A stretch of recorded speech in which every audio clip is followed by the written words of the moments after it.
Hello friends, welcome back to my YouTube channel, जहां हम discuss कर रहे हैं UP triple SC 2025 PET exam related कुछ इंपॉर्टेंट क्वेश्चन, जिसमें हम प्रीवियस ईयर के एग्ज़ाम्स में जितने क्वेश्चंस आए हैं उसको डिस्कस करेंगे।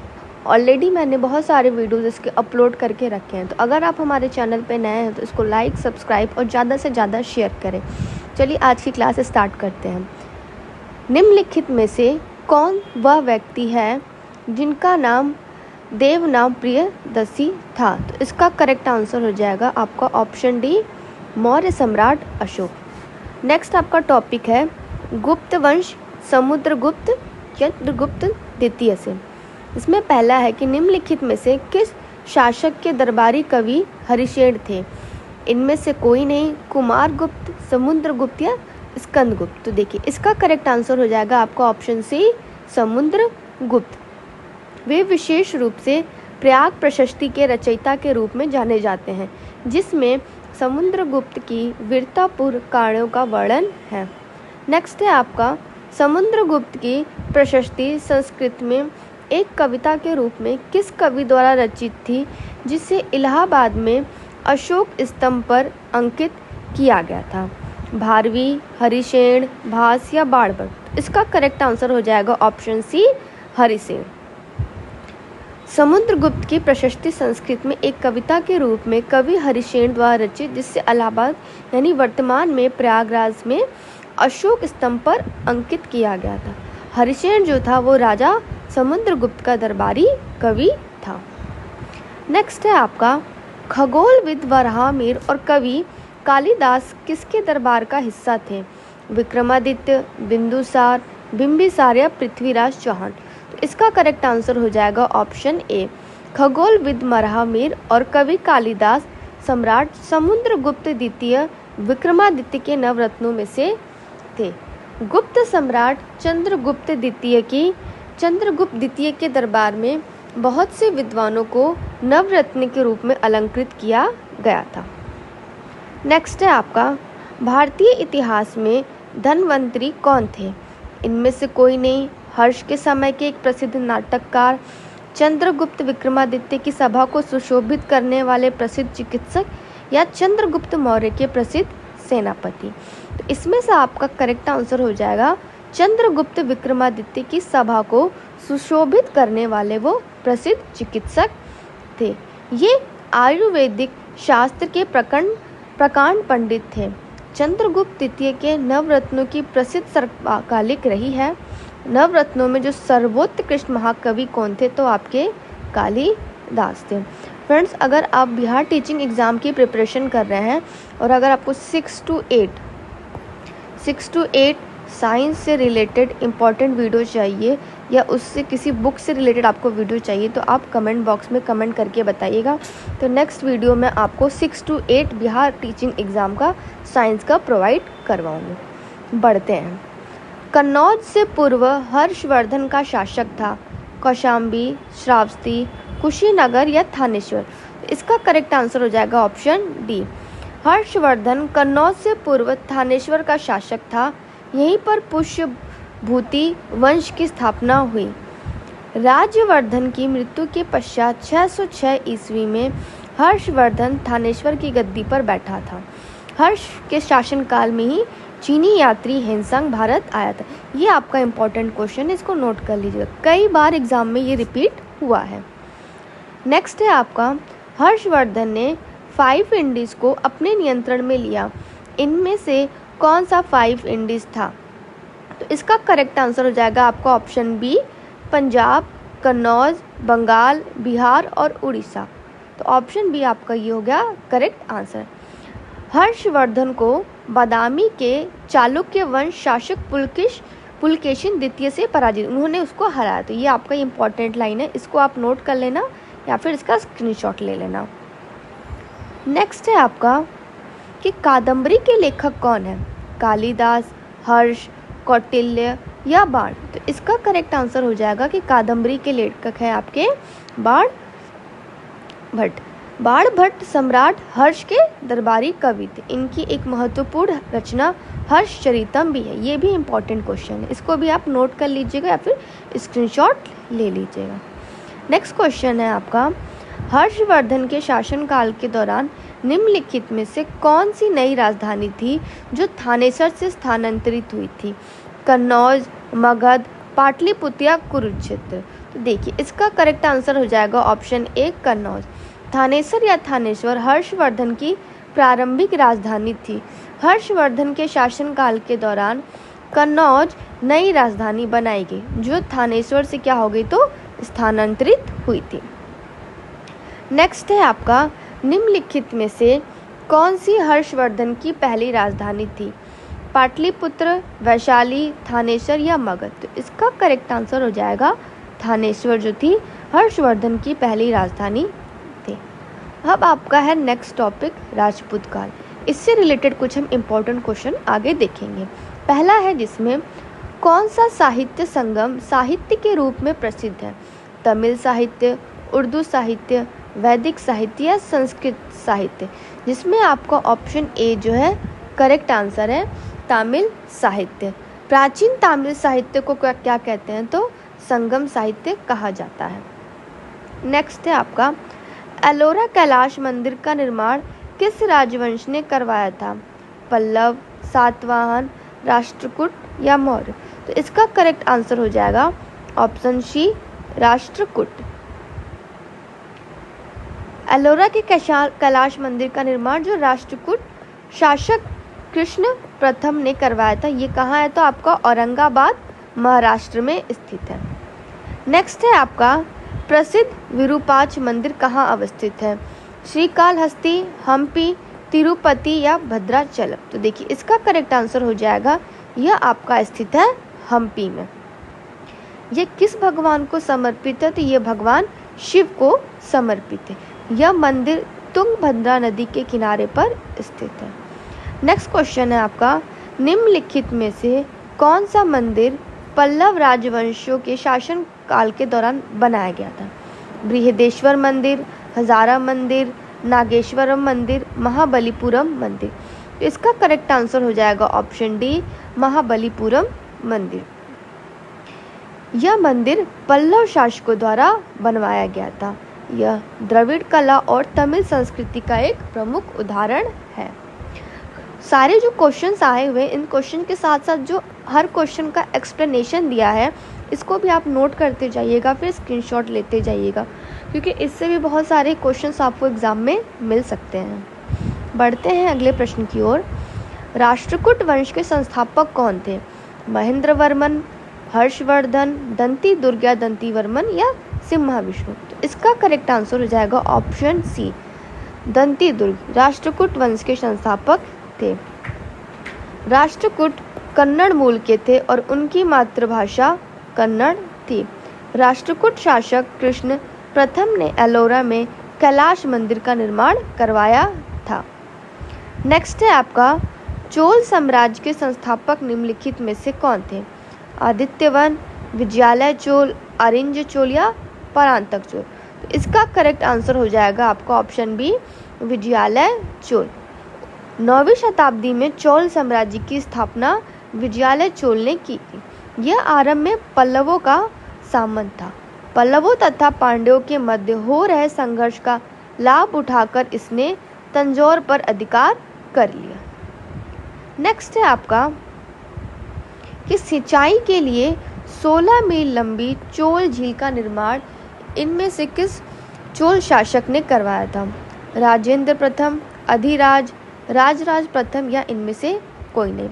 इसका करेक्ट आंसर हो जाएगा राजेंद्र प्रथम।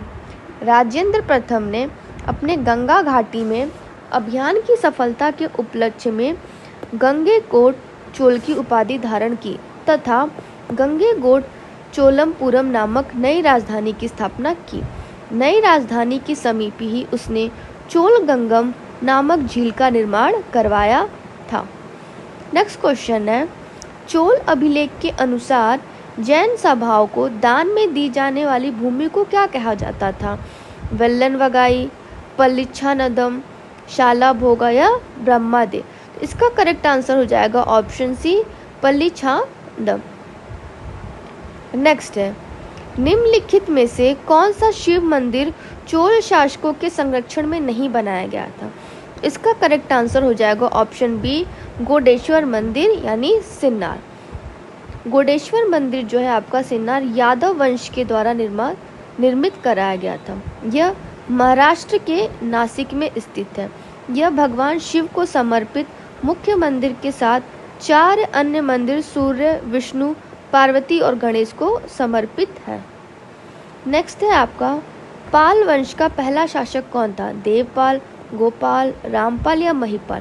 तो इसका करेक्ट आंसर हो जाएगा गोपाल। ऑप्शन सी क्या हो गया? इसका करेक्ट आंसर हो गया। नेक्स्ट है आपका, 6ठी शताब्दी ईसा पूर्व में जैन और बौद्ध धर्मों में बौद्ध ग्रंथों में कितने महाजनपदों का उल्लेख किया गया है?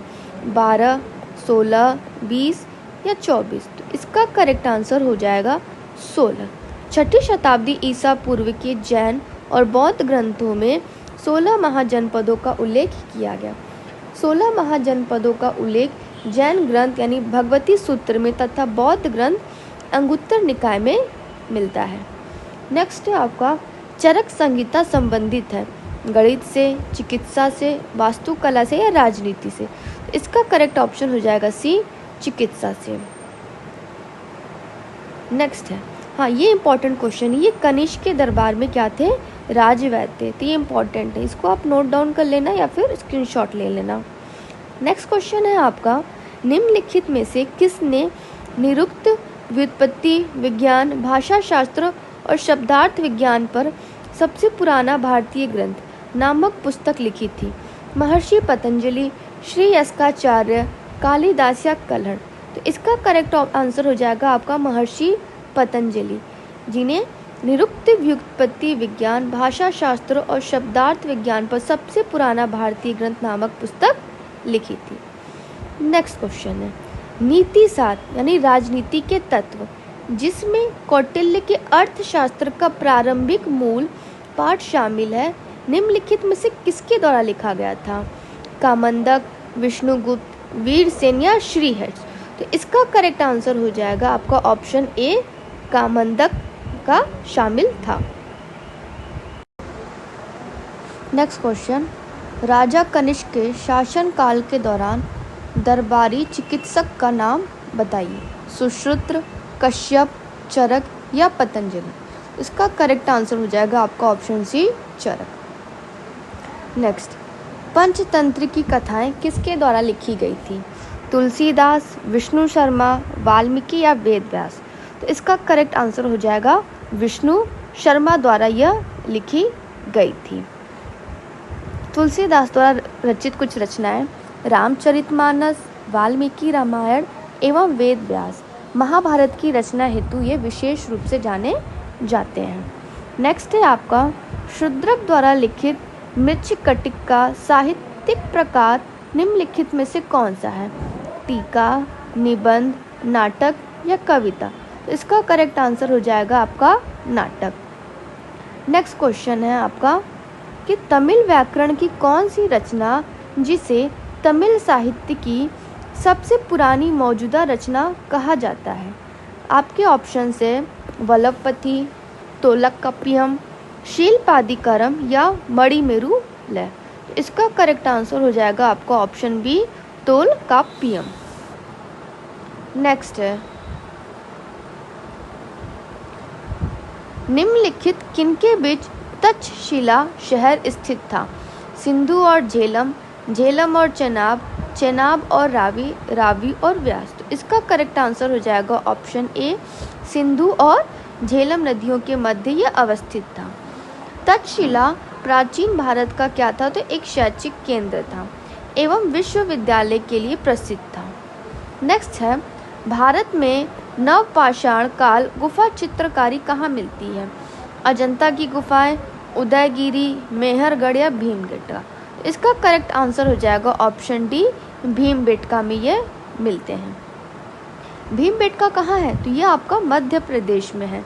विंध्य पर्वत श्रृंखला के पदस्थली में यह स्थित है। यह यूनेस्को के विश्व विरासत स्थलों में शामिल है। नेक्स्ट है, निम्नलिखित में से किस युग में तांबे का पहली बार उपयोग किया गया था?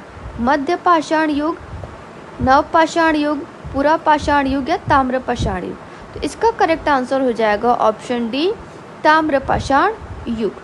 तांबे का पहली बार युग हुआ था। नेक्स्ट है आपका, निम्नलिखित में से भारत में स्थित किस प्राचीन विश्वविद्यालय को यूनेस्को विश्व विरासत स्थल में शामिल किया गया है? विक्रमशिला, नालंदा महाविहार, वल्लभी या बनारस हिंदू विश्वविद्यालय? तो इसका करेक्ट आंसर हो जाएगा आपका ऑप्शन बी, नालंदा महाविहार। नेक्स्ट है, दी गई जानकारी से राजवंश की पहचान करें। पुष्यमित्र ने इस वंश की स्थापना की। उनके प्रभुत्व दक्षिण में नर्मदा नदी तक फैले थे और पाटलिपुत्र, अयोध्या, विदिशा के शहर शामिल थे। उन्होंने 2 अश्वमेध बलिदान किए। उन्होंने बैक्ट्रियन राजा डेमेट्रियस को भी हराया। राजवंश का 9वां राजा भागभद्र था। पतंजलि के गौरव ग्रंथ महाभाष्य इस समय के दौरान लिखे गए थे। तो देखिए, कण्व राजवंश, दास राजवंश, चोल राजवंश या शुग राजवंश? तो इसका करेक्ट आंसर हो जाएगा आपका ऑप्शन डी, शुग राजवंश। मौर्य वंश के अंतिम शासक बृहद्रथ को उसके ब्राह्मण सेनापति पुष्यमित्र ने मारकर मगध में शुग वंश की स्थापना की थी। शुग वंश के स्थापक का जो अंतिम सम्राट थे तो वो थे आपके देवभूति। नेक्स्ट है आपका, निम्न में से आपको बताना है कि कौन सा जोड़ा आपका सही नहीं है। तो देखिए, ऑप्शन ए जो है आपका सही नहीं है। क्यों? क्योंकि उसकी मृत्यु कब हुई थी? तो 1707 में हुई थी। नेक्स्ट है आपका, यहाँ एक क्वेश्चन छूट गया आपका। निम्नलिखित में से किस स्थान पर अजंता एलोरा की गुफाएं स्थित हैं? तो आपको ऑप्शंस है लखनऊ, औरंगाबाद, दिल्ली या बंगलुरु। तो देखिए, आपका करेक्ट आंसर क्या हो जाएगा? औरंगाबाद। नेक्स्ट क्वेश्चन है, निम्नलिखित किस क्रम में भारत है? टॉमस रो, फायान या हेंसा? तो देखिए, सबसे पहले आपके आए फायान, फिर आए हेंसंग, फिर आए टॉमस रो, यानी ऑप्शन बी क्या हो गया? आपका करेक्ट आंसर हो गया। नेक्स्ट है, विश्व प्रसिद्ध खजुराहो मूर्तिकलाएं स्थित हैं? महाराष्ट्र में, उड़ीसा में, मध्य प्रदेश में या गुजरात में? तो इसका करेक्ट आंसर हो जाएगा मध्य प्रदेश में। इसका संबंध कहाँ है? तो चंदेल वंश के शासकों से है। नेक्स्ट क्वेश्चन, निम्नलिखित में से कौन सा एक अनुचित युग में है? खजुराहो और चोल वंश। देखिए, खजुराहो क्या है? तो ये चंदेल राजवंश से संबंधित है। हम्पी स्मारकों का समूह या विजयनगर राजवंश से संबंधित है। लिंगराज मंदिर या आपका सोमवंशी राजवंश से संबंधित है। हजार स्तंभ मंदिर या आपका काकतीय राजवंश से संबंधित है। तो इसीलिए आपका ऑप्शन ए क्या हो जाएगा? ये करेक्ट हो जाएगा। नेक्स्ट क्वेश्चन है अब आपका मध्यकालीन भारत का इतिहास, जिसमें हम सल्तनत काल से रिलेटेड कुछ क्वेश्चन देखेंगे। पहली बार भारत पर आक्रमण करने वाला मुस्लिम कौन था? फिरदौस शाह, मोहम्मद गोरी, मोहम्मद बिन कासिम या महमूद गजनवी? तो देखिए, इसका करेक्ट आंसर हो जाएगा आपका ऑप्शन सी, मोहम्मद बिन कासिम। देखिए, अब यहाँ पर देखिए लिखा है कि भारत पर पहला मुस्लिम आक्रमण 636 ईस्वी में हुआ। थाने पर खलीफा उमर के शासनकाल में यह हुआ था, जबकि भारत पर पहला सफल जो आक्रमण हुआ था 1700। याद रखिए, ये तो पहला आक्रमण हुआ था, बट जो सफल हुआ था वो 1712 में हुआ था। अरब आक्रमणकारी मोहम्मद बिन कासिम के नेतृत्व में हुआ था। इराक के हाकिम अल हजाज ने मोहम्मद बिन कासिम के नेतृत्व में अरबों को सिंध पर आक्रमण करने के लिए भेजा था। कठिन संघर्ष के बाद मोहम्मद बिन कासिम 1712 में सिंध के शासक दाहिर को क्या कहते हैं तो पराजित करने में सफल हुआ और सिंध को जीत लिया। फारसी ग्रंथ चचनामा से अरबों द्वारा सिंध विजय की जानकारी मिलती है। नेक्स्ट है आपका खजुराहो समूह के प्रसिद्ध स्मारक किस राज्य में है? उत्तर प्रदेश, मध्य प्रदेश, राजस्थान या महाराष्ट्र? इसका करेक्ट आंसर हो जाएगा मध्य प्रदेश के। मध्य प्रदेश के छतरपुर जिले में ये स्थित है और ये चंदेल राजाओं द्वारा ये कई बार एग्जाम में पूछ चुका है कि किसके द्वारा ये बनवाया गया था, तो चंदेल राजाओं द्वारा। यहाँ पे एक ये है कि यहाँ के मंदिरों में कंदरिया महादेव मंदिर सर्व प्रमुख है।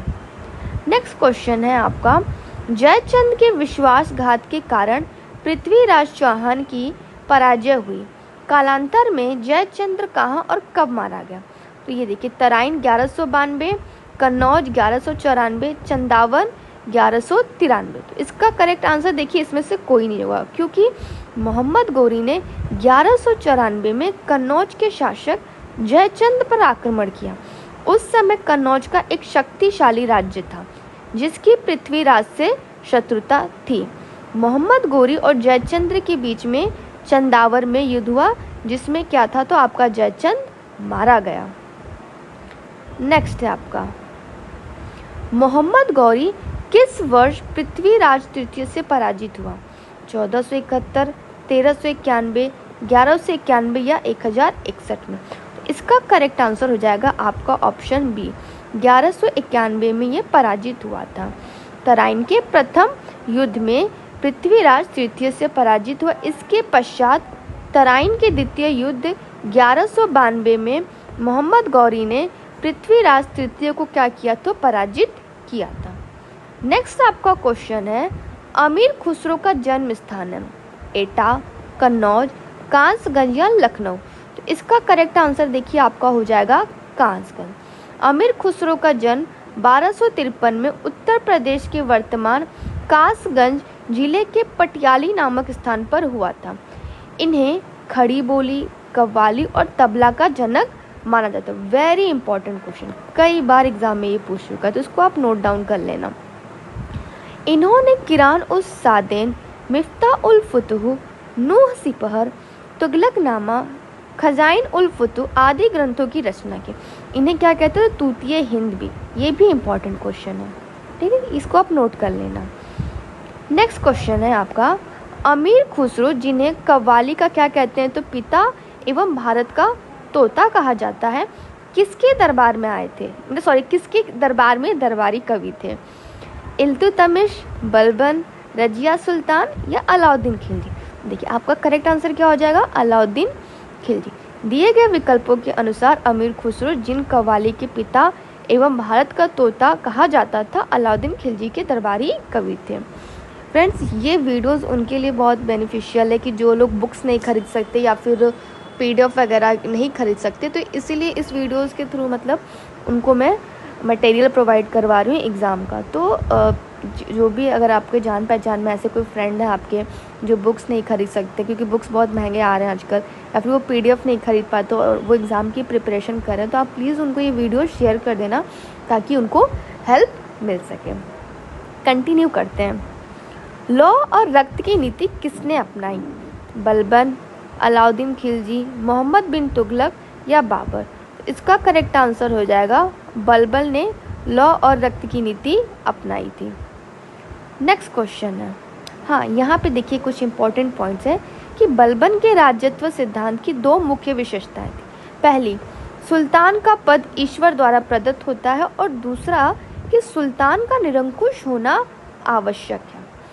नेक्स्ट क्वेश्चन है आपका, अलाई दरवाज़ा किस विश्व विरासत स्थल में है?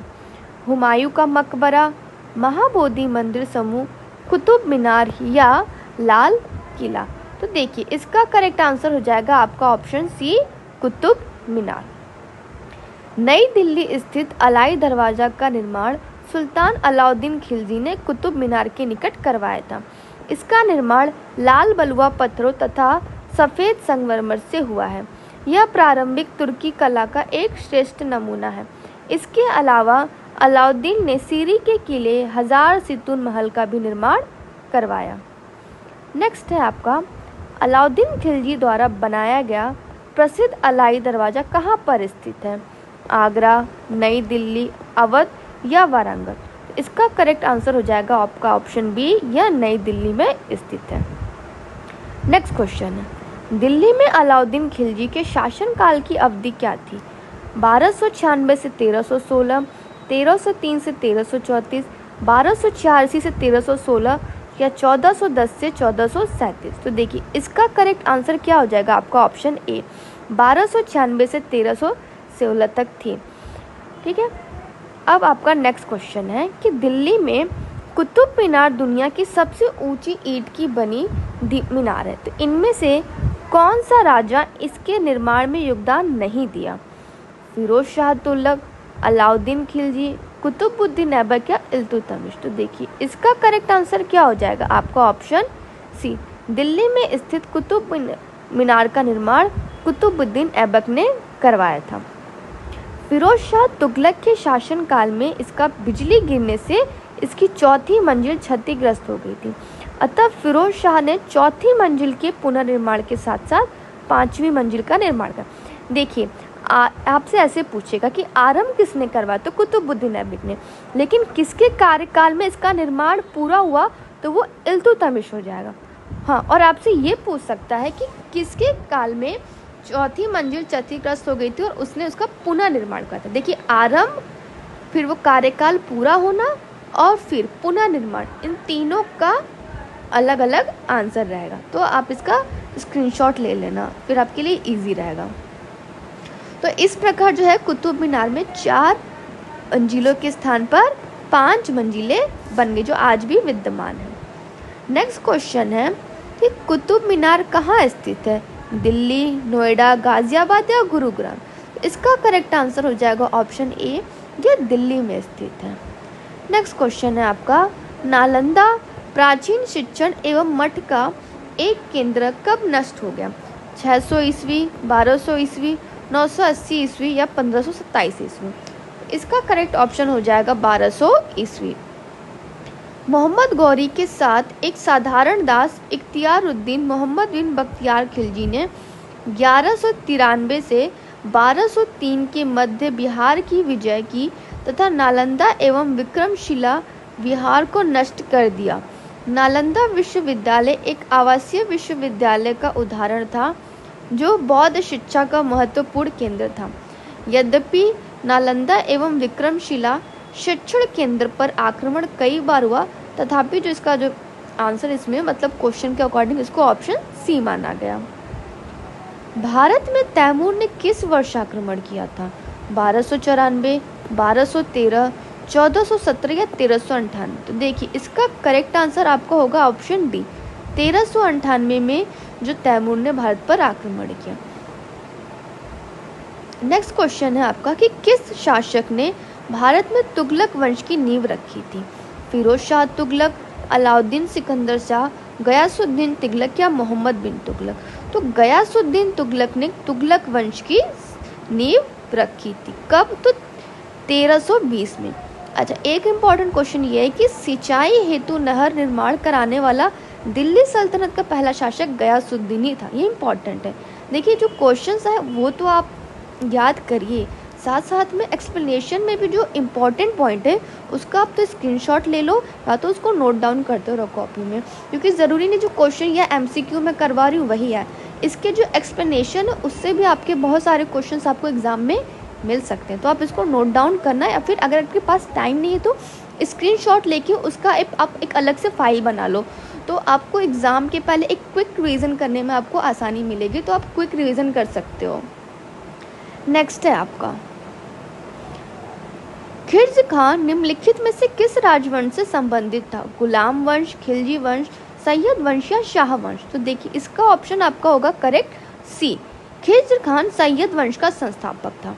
यह 1414 ईस्वी में दिल्ली की राजगद्दी पर बैठा और 1421 में खिल्जी खान की मृत्यु हो गई। वन मोर थिंग कि मैंने बिहार रिलेटेड एग्ज़ाम जो होने वाले उससे भी प्लेलिस्ट बना के रखी हुई है। उसमें एक प्लेलिस्ट में सारे वीडियोस है जिसमें जनरल स्टडीज़ के सारे क्वेश्चंस है, एमसीक्यू है, वो भी बुक रिलेटेड है, प्रीवियस ईयर के क्वेश्चन और कुछ एक्सपेक्टेड क्वेश्चन है। तो अगर आपके किसी फ्रेंड सर्कल में कोई बिहार टीचिंग एग्ज़ाम की प्रिपरेशन कर रहा है तो आप उनको वो प्लेलिस्ट शेयर कर देना।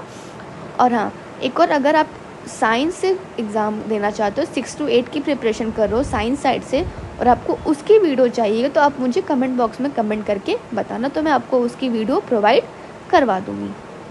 कंटिन्यू करते हैं। किसके शासनकाल में इब्न बतूता भारत आया था? इल्तुतमिश, मोहम्मद बिन तुगलक, इब्राहिम लोदी या अकबर। तो देखिए ये आया था आपका मोहम्मद बिन तुगलक के समय में। ठीक है, देखिए मोरक्को जो था वो यात्री था इब्न बतूता मोरक्को का यात्री इब्न बतूता तुगलक शासक मोहम्मद बिन तुगलक के शासनकाल में भारत में आया था। मोहम्मद बिन तुगलक ने उसे राजदूत बनाकर कहाँ भेजा? तो चीन में भेजा। इब्न बतूता का जो यात्रा वृत्तांत रहला, वेरी इंपॉर्टेंट क्वेश्चन, प्लीज़ इसको आप नोट डाउन कर लो, कई बार एग्जाम में पूछ चुका है, तो नोट कर लो। देखिए क्या होता है, जो थोड़े टफ क्वेश्चन होते हैं तो उसमें समझ में आता है, वो अंडरस्टूड होता है कि उसमें गलतियाँ हो सकती, बट कुछ ऐसे क्वेश्चन होते हैं बहुत ईजी होते हैं, वो ईजिली आपको नंबर दे सकते हैं, तो उसमें आप करिएगा। नेक्स्ट क्वेश्चन है, किस वर्ष बाबर ने सुल्तान इब्राहिम लोदी को पानीपत की लड़ाई में पराजित किया था? तो इसका करेक्ट आंसर हो गया 1526। आज के लिए इतना ही रखते हैं, फिर मिलेंगे नेक्स्ट वीडियो पे। और प्लीज़ मेरे वीडियोस को ज़्यादा से ज़्यादा आप शेयर करिए, और जो भी आपके फ्रेंड सर्कल में उनको बोलिए कि इसको लाइक करें, सब्सक्राइब करें, और मुझे कमेंट करके बताइए कि आपको और किस टॉपिक या किस एग्ज़ाम से वीडियो चाहिए। तो मिलते हैं नेक्स्ट वीडियो में। Thank you so much and have a nice day.